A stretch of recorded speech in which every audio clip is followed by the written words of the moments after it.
Welcome back to Full Circle Ancestry and the next Sidebar episode. Today we'll continue a series of episodes looking more deeply into my various ancestral village churches. Let's find out more about the Church of the Immaculate Conception in Harichovce, Slovakia.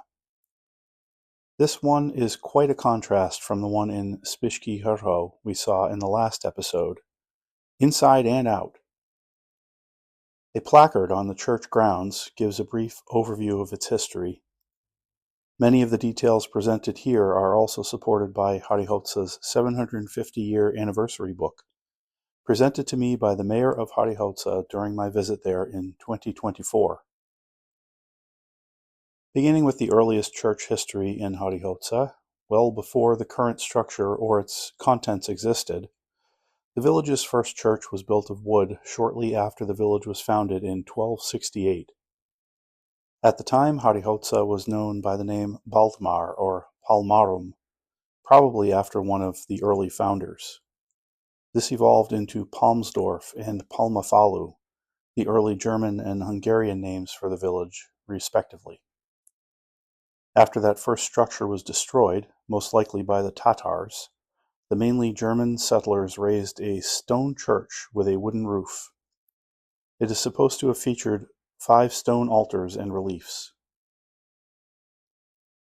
By 1553, the village name of Harichovce appeared, an early form of Harichovce. From around that time into the late 1600s, the villagers followed the Reformation to evangelical Christianity. A relatively peaceful re-Catholicization in Harichovce was supported by the noble ruling Chaki family. The church building was formally returned to Catholic hands in January 1672. By 1731, that second church was still standing, though in rough condition. Finally, a massive flooding of the village stream in 1763 devastated the church. The village's noble lord, Count Stefan Chaki, and his wife Anna financed a new church, which is fundamentally what we see today.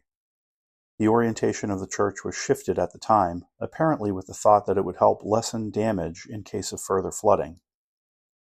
Meanwhile, the original church's patron, St. John the Baptist, who still graces the coat of arms of the village, gave way to the new church being dedicated to the Immaculate Conception. Today's church has a simple single-nave layout with a semicircular sanctuary. Its roof, particularly the intricate tower, serves to reflect the natural light at different angles, creating sharp edges that emphasize its Baroque style. The church's placement at the crossing of the main village road with the primary stream makes it the most accessible spot in Harichovce.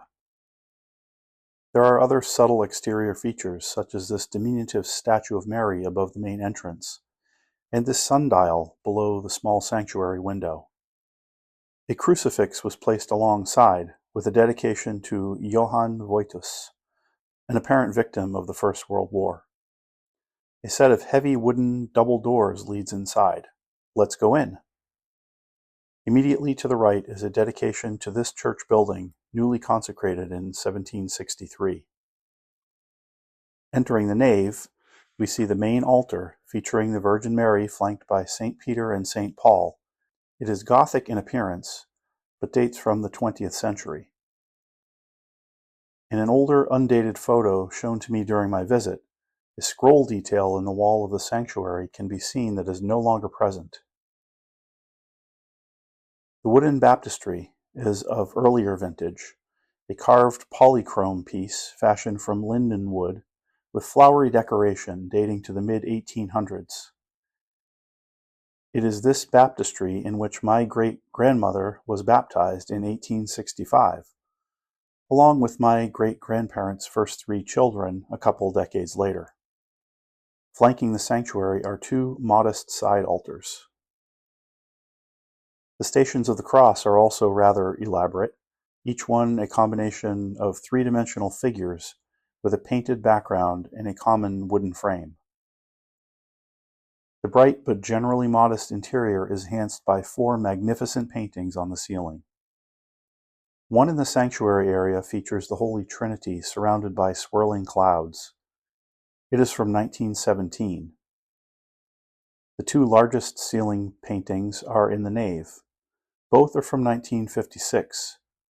Jesus Blesses the Children is said to depict local residents in a pastoral setting. The other features Jesus with the apostles, also in a setting that looks more like the fields and woods surrounding Harichovce than the Levant. I found no date for the ceiling painting above the organ loft, but its representation of an angelic concert featuring strings, pipes, and a choir certainly fit the bill. The pipe organ itself is a cabinet-type organ whose pipes were repaired in 2004. The organist sits to the side of the organ instead of facing the altar. The loft also offers a great view of the entire church space. Although I did not see the church bells in person, they are worth mentioning. It is traditional that church bells are given names. The oldest bell in the church's tower is called St. Nicholas, cast in the early 1400s. It weighs 1,250 kilograms, or about 2,750 pounds, and measures 1.27 meters, or 4 foot 2 inches across. It bears an inscription in Latin which translates to, "O King of Glory, come in peace." A second bell, the Divine Heart, with a diameter of 0.665 meters, or 2 feet 2 inches, weighs 180 kilograms, nearly 400 pounds.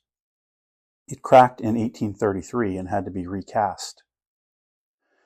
By 1923, the smallest bell, called the Sanctus, was added. Its diameter is 0.39 meters, or about 1 foot 3 inches, with a mass of 35 kilograms, or 77 pounds. By 2016, the three bells were painfully out of tune with each other.